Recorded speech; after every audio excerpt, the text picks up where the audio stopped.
예, 저는 지금 현재 MBC 정책기획팀에 있습니다. 제작팀에 속해 있지 않다 보니까 아무래도 조금 말씀드리기 조심스러운 측면도 있고요. 다만 저면서 아까 정윤호 대표님께서 말씀하신 것처럼 구체적으로 뭘 우리가 할 수 있을까, 뭘 대응할 수 있을까 하는 점에서 좀 고민이 많습니다. 그 고민은 다 같은 고민이겠지만 실제로 할 수 있는 게 별로 없다는 고민이죠. 그 가운데 이제 몇 가지만 찾아보도록 하겠습니다. 그래서 지난해 이미 다 알고 있었습니다만 버나드 쇼의 묘비명에 이런 게 있습니다. 우물쭈물하다가 내일 올 줄 알았다. 네, 그렇게 됐죠. 근데 또 5년 뒤에 우리가 이런 이야기를 또 할지도 모릅니다. 누구의 묘비명이 될지 모르겠지만 우물쭈물하다가 또 이렇게 될지 모르겠다. 지금은 아주 행복한 상황이라고 생각이 들고요. 지금 현재 그 이명박 정권에서 꿈꾸고 있는 것은 뭘까? 아마 제가 짐작한 데는 자민당 50년의 보수 독재 체제를 꿈꾸고 있는 것 아닌가. 일본이 이 원사이드 사회로 가는 데 있어서는 가장 큰 동이 미디어의 장악이었습니다. 2차 대전이 끝났고요. 결국은 두 가지죠. 신문방송 규명이 가능했던 사회고요. 또 하나는 NHK를 완전히 장악할 수 있었고요. 두 가지가 자민당 50년 독주체제를 가능하게 하는 핵심 요인이었습니다. 우리 MB 정도 역시 그 길을 모색하고 있지 않나. 향후 한국 사회 50년은 진보의 싹은 사라지고 보수 독재체제를 꿈꾸고 있는 것은 아닌가. 이런 생각을 하고요. 그게 돼서 우리가 너무 조급할 필요는 없다. 저는 이렇게 생각합니다. 2005년 제가 황우석 모두 와중에 있을 때 언론재단에서 하는 공개연 세미나에 왔었습니다. 1차와 2차 사이인데 제가 그때 했던 말은 황우석 보도를 살릴 수 있다면 MBC는 없어져도 된다. 그렇습니다. 지금도 마찬가지입니다. 공영방송 한 개 없어져도 큰 지장 없습니다. 제가 볼 때는. 그래서 그렇게 연연히 하지 않아도 될 것 같다. 무슨 말씀이냐면 한번 무너지면 무너지는 거죠. 그 다음에 재개할 수 있습니다. 굳이 붙잡고 늘어지지 않아도 될 것 같습니다. 그럼 다시 세우는 노력을 해야죠. 그래서 거기까지 우리가 생각을 해야 되지 않겠나는 생각이 들어요. 근데 두려운 것은 그거죠. 그것이 영원한 독주체제로 갈지 아니면 재개의 노력으로 나타날지 모르는데 우려하는 것은 사실은 독주체제로 가기가 십상이기 때문에 그 고민이 있다는 거죠. 그래서 우리가 할 수 있을 게 뭘까? 몇 가지 생각했습니다만 지금 역시 가장 급한 것은 KBS 사태에 대해서 적극적으로 대응하는 거고요. MBC 입장에서는 이렇습니다. 양면적 속성이 있습니다. 그냥 경쟁사 입장을 보면 정윤주 사장이 물러나시면 우리는 편해요. 농담입니다만 향후 한 4, 5년간 KBS가 시청률 톱10을 거의 5개, 6개 장악을 했습니다. 프로그램 측면에서 보면요. 프로그램을 잘 하시는 분이라고 생각이 들고요. 경쟁사는 상당한 고전을 했다가 지난 한 2년 정도 사이에 발악을 해서 겨우 따라온 셈이 있고요. 그래서 KBS 역사를 보면 95년에 홍두표 사장, 정윤주 사장 외에는 경쟁력이 그렇게 있질 않았어요. 아마 짐작한데 새로 오시는 사장님은 정치권적인 성향을 띠고 오시기 때문에 경쟁력 면에서는 우리가 좀 안심할 수 있지 않느냐. 이런 얄팍한 속셈이 있습니다. 그래서 일견다행인 측면이 없는 건 아니지만 제가 드리고자 하는 말의 핵심은 순망치죠. 그리고 KBS와 MBC는 자웅동체입니다. 결국 KBS가 무너지면 MBC는 급속도로 무너질 겁니다. 아마 박문진, MBC 경영진이 버텨낼 힘이 그렇게 강력하다고 보지는 않습니다. 그 핵심 고리는 아마 제가 볼 때 미디어랩 전환이 아닌가 싶고요. 나머지 여러 가지가 있겠습니다만 코바코가 무너지고 미디어랩이 생기게 되면 현재 한나라당은 그런 가정을 하는 것 같습니다. 미디어랩이 되면 공영 미디어랩은 없이 가는 방향을 잡고 있고요. 그렇게 되면 K2 민영화도 동시에 진행되겠죠. 논리적으로 이렇게 됩니다. 민영 미디어랩인데 공영 미디어랩이 없는데 왜 정부가 MBC 주식을 보유해야지? 그렇게 되면 방문진법을 없애게 됩니다. 방문진법을 없애고 정부가 가진 주식을 시장에다 판매하는 거죠. 그래서 현재 한나라당이 가정하고 있는 시장은 아마 공기업인 것 같습니다. 일종의 YTN 모델이 맞습니다. 현재 중소기업 중앙회라든지 연금공단 이런 공기업들이 대안으로 떠오르고 있는 것 같습니다. 그래서 현재 MBC의 개혁 방안이 하나의 방안은 YTN 모델로 간다. 어정쩡한 민영화 모델이죠. 그랬을 때 MBC가 어떻게 대응할 수 있을까? 좀 고민이고요. 이 지점에서 드리고 싶은 말은 결국 왜 우물쭈물하다 이렇게 됐느냐. 결국 진보의 속성인데 그동안 동지적 연대와 단합보다는 사실은 작은 차이에 너무 민감해왔지 않은가. 그래서 우리 쪽에서 공감대가 먼저 형성될 필요가 있는데 사실 쉽지 않은 문제입니다. 지상파 입장에서 외부에 대해서 가지는 불만은 이렇습니다. 그동안 지상파에 대한 어떤 여러 가지에서 정권의 압력도 있었지만 시민단체나 다른 어떤 섹터에서 에 대해서 느끼는 것은 지원보다는 규제에 너무 민감해왔다. 그러다 보니까 지상파는 계속 왜소화되고 축소화되고 자신감을 상실하고 성장 동력이 없어지고 결국은 몰락하는 양반의 심정을 갖고 있다. 그러다 보니까 결국 살기 위한 발버둥으로 자발적 상업화 시도가 내부에서 일고 있습니다. 그래서 결국은 한쪽은 규제가 엄청나게 강화되는 쪽이고요. SBS를 필두로 해서 유료 방송 섹터는 계속 지원책, 진흥책이 강구되고 있습니다. 그렇게 되면 향후 10년 뒤에 공영방송이 살아갈 수 있는 길은 뭔가 고민을 할 수밖에 없습니다. 그러다 보니까 앞길이 캄캄한 거죠. 거기에 대한 어떤 갈등들이 계속 진행되어 왔다고 보고요. 역시 미디어랩도 그 와중에 한 10년간을 보냈다고 생각이 됩니다. 결국 또 하나의 문제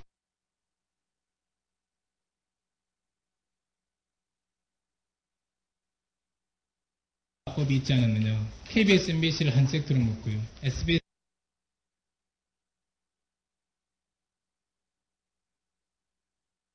있는 것 같습니다. 그러다 보니까 지상파의 어떤 단결, 지상파 연대를 이끌어내는 데 있어서 소홀했다. 제가 봐서 민원연이 가장 그런 성향이 강한 언론 단체 중에 하나라고 생각이 듭니다. 예를 들면 그런 프레임이 사전에 작동하는 것 같아요. SBS는 일단 때리고 보자. 자, 이것도 또 하나의 편견인지도 모르겠습니다만, 예를 들면 미국산 쇠고기 문제를 예로 들겠습니다. KBS, MBC를 집중타 때리고 있어요. 조중동이.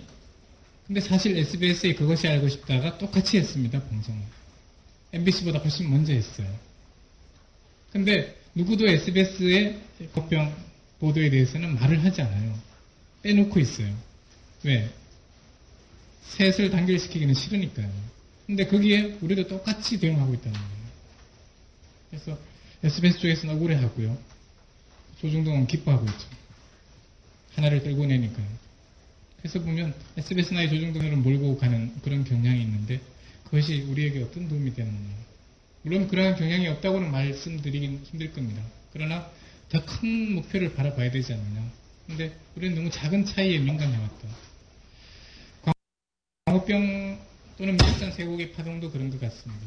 지금 우리 프레임은 광우병이 맞냐 틀리냐에 너무 집착해 있는 것 같아요. 얼마 전에 이창현 교수님이 설명해 주셨지만 결국은 그 위험사회, 광우병과 조류 독감 또는 조류 인플루엔자가 다른 성격이 아니고 그것은 결국 공장식 팩토리형, 공장식 축산 어떤 하나의 경고고 우리 인류가 저질렀던 많은 폭에 대한 어떤 경고 사인이라고 봐야 되는데 지금까지 우리가 머무르는 프레임은 자꾸 이 두 가지가 광우병이냐 아니냐 그 안에 보도한 것이 팩트가 맞느냐 틀리냐에 많이 집착해 와서 결국 연데이터를 좀 놓치는 게 아니냐.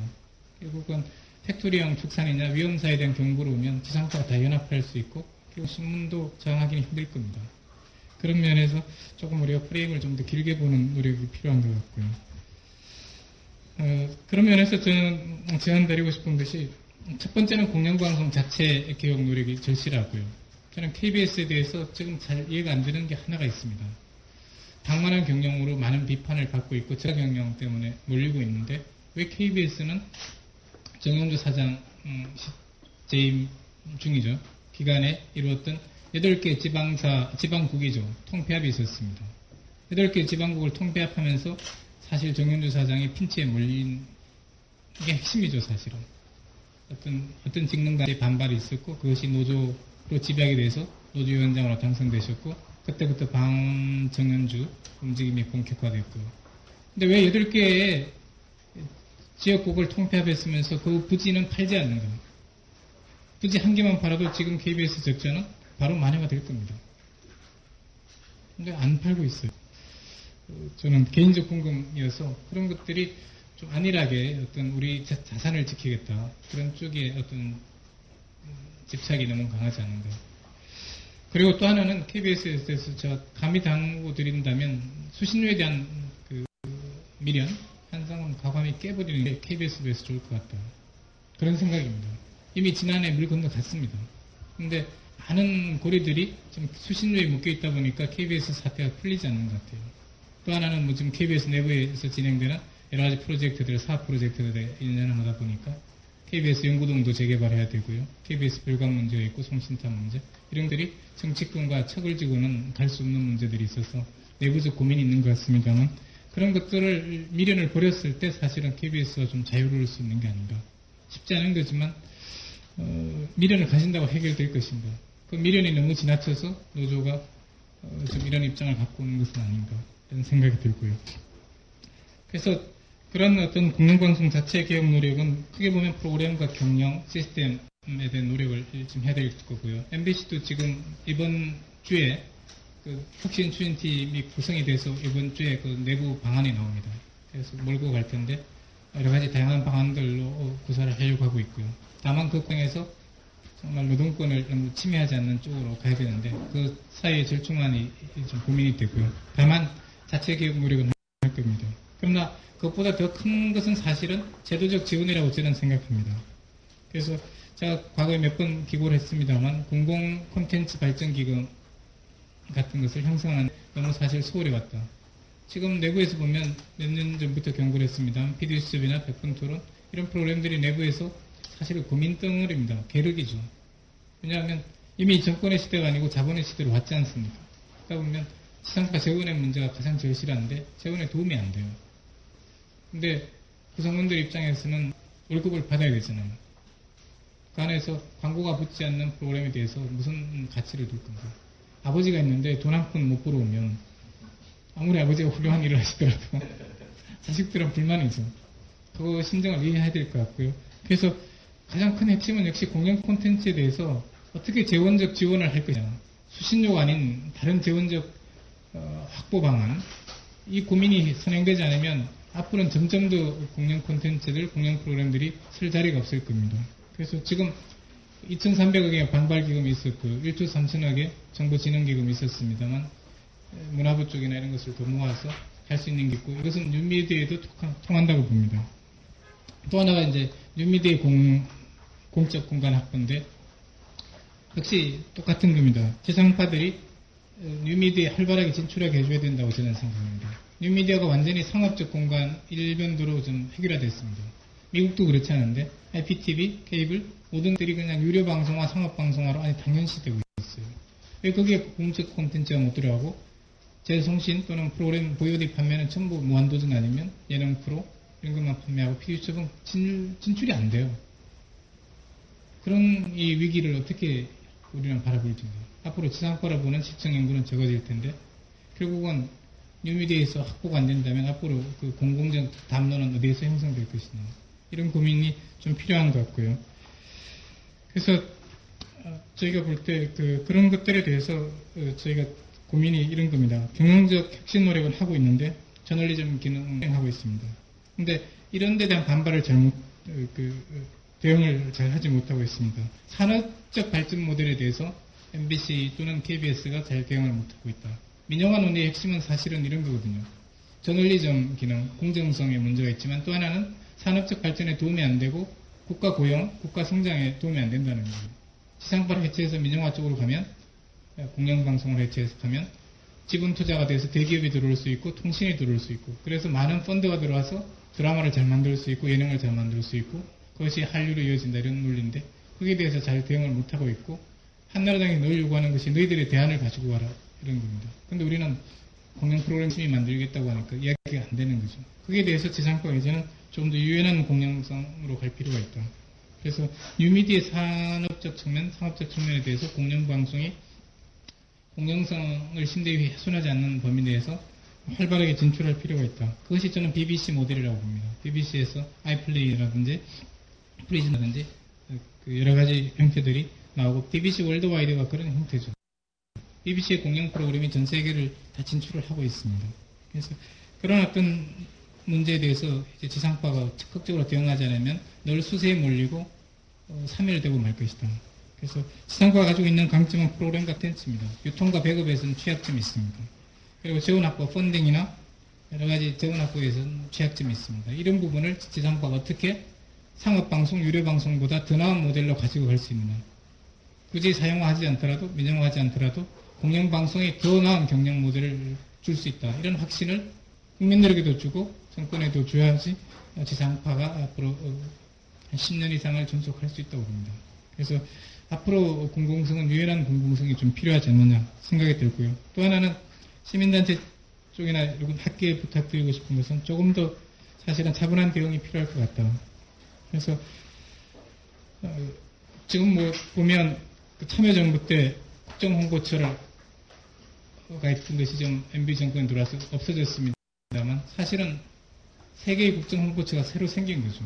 조선홍보처, 동아홍보처, 중앙홍보처가 생긴 것 같습니다. CJD 홍보처라고 좀 인터넷에 나오고 있습니다.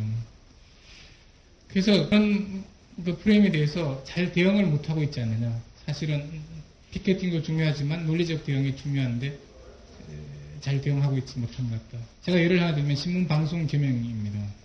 지난해 12월 18일 날 미국 FCC가 신문방송의 부분적 겸용 허용을 했습니다. 우리나라 데스트필드 했고 아직까지 그 프레임이 유효합니다. 그러나 어느 언론도 어느 학교 시민단체도 지난 4월 23일 미국 상원 상무위에서 이 FCC 법안을 부결시켰다는 발표를 한 적이 없습니다. 그래서 미국은 끝난 게임이에요, 이미. 근데 조중동은 당연히 안 써줘. 그러나 이미 이 FCC의 그 개명 방안이 기각이 됐다는 것에 대해서 아직 알리고 있는 언론이 없어요. 그래서 미국을 제가 알아봤더니 이미 끝났다, 게임은. 2003년에 재판이다. 그래서 물론 이제 법사위나 이런 것을 더 가야 되겠습니다만 상원 상무위에서 만장일치 통과했습니다. 공화당도 마찬가지였고요. 근데 대해서 우리가 확산이나 의제 설정 기능에서 좀 취약한 것 아닌가. 우리가 대응할 수 있는 영역이 생각보다 많이 있다는 게 들고요. 또 하나는 역시 그런 면에서 봤을 때 우리가 종합편성 채널 이런 문제에 대해서도 좀 논리적으로 더 대응할 필요가 있다. 지금 두 가지 전략인 것 같습니다. 고공 전략이 있고 MBC에 대해서는 저공 전략이 있는데 고공은 방문진법을 개폐해서 바로 주식을 매각하는 거고요. 거기에서 아까 최영목 교수님이 말씀하셨듯이 정치종합회를 어떻게 풀 것인가. 이 문제가 가장 큰 고비인 것 같습니다. 두 번째는 저공 전략인데 종합편성 채널을 허용하는 겁니다. 허용해서 광고 시장을 위기로 모는 겁니다. 그래서 극한적 경영 위기로 MBC를 몰면 MBC는 자발적으로 튀어나올 수밖에 없습니다. 민영으로. 그게 이제 일종의 말려죽이기 작전, 고사 작전인데요. 거기에 대한 두 가지 안을 다 대표하고 있는 것 같고, 거기에 대해서 두 번째 안에 대해서 MBC는 사실상 대응할 힘이 없습니다. 아마 자발적으로 먼저 민영화하자고 할 겁니다. 거기에 대해서 어떻게 우리가 좀 차분하게 대응하느냐, 이런 것들이 더 절실한 게 아닌가 생각됩니다. 마치겠습니다. 예, 감사합니다. 이게 지상파에 대해서는 상대적으로 규제 일변도 해왔고, 유료시장은 이제 그 진흥 정책을 펴온 거 아닌가 이런 말씀하시면서 지상파가